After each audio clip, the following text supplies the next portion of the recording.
ওই যে পাহাড়টা দেখছো ওটাই নীলাচল পর্বত, মা কামাক্ষার মন্দির ওখানে। এবার গন্তব্য গুয়াহাটি। নামটা অনেকটা লালমোহন বাবুর উপন্যাসের মতো শোনাচ্ছে না? যাই হোক, এবার চললাম গুয়াহাটি ভাইয়ের কাছে। তবে যাই বলো, সব কিছু সামলে প্যাকিং করে বেরোনোটা কিন্তু সবসময় সহজ হয় না, বিশেষ করে যারা আমরা একা থাকি। জানালা বন্ধ কিনা, গ্যাস অফ করেছে কিনা, গিজার অন নেই তো, দরজা লক করার আগে চাবি নিয়েছে কিনা, সব কিছু খেয়াল রাখতে হয়।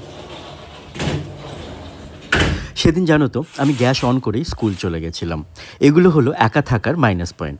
তবে হ্যাঁ, আমি খুব ভালো আছি, নইলে এক্ষুনি কমেন্টে সবাই বলবে বিয়ে করে নাও, যেন বিয়ে করাটাই লাইফের একমাত্র লক্ষ্য। বিয়ে করা আর না করা পুরোটাই কিন্তু সেই মানুষটার ইচ্ছে। কিছু মানুষ সেটা না বুঝেই বলে ফেলে। হাওড়া থেকে বিকেল 4:05 সরাইঘাট সুপারফাস্ট ধরে চললাম। দিনের বেলা জার্নি থাকলে আমার কিন্তু এই লোয়ার বার্থটা খুব পছন্দের।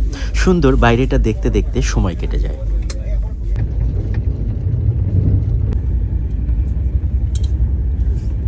সকালে ঘুম থেকে উঠেই দেখি জঙ্গল আর চা বাগানের মধ্যে দিয়ে সূর্য মামা উঁকি মারছে, আর সেটা দেখেই মনটা ভালো হয়ে গেল। জানি না তোমরা করো কিনা, আমি কিন্তু নাম না জানা স্টেশনগুলোর নাম পড়ার চেষ্টা করি, আমার কিন্তু বেশ লাগে।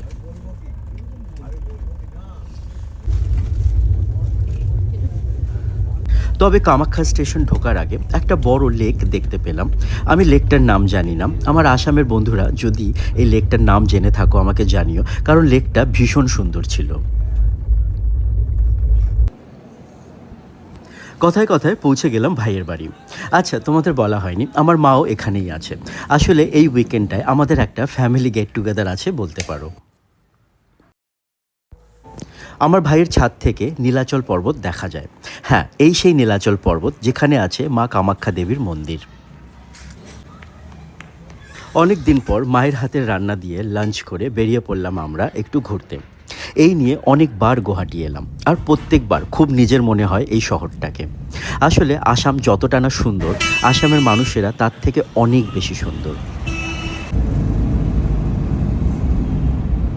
আজ ভিডিওটি এখানেই শেষ করছি।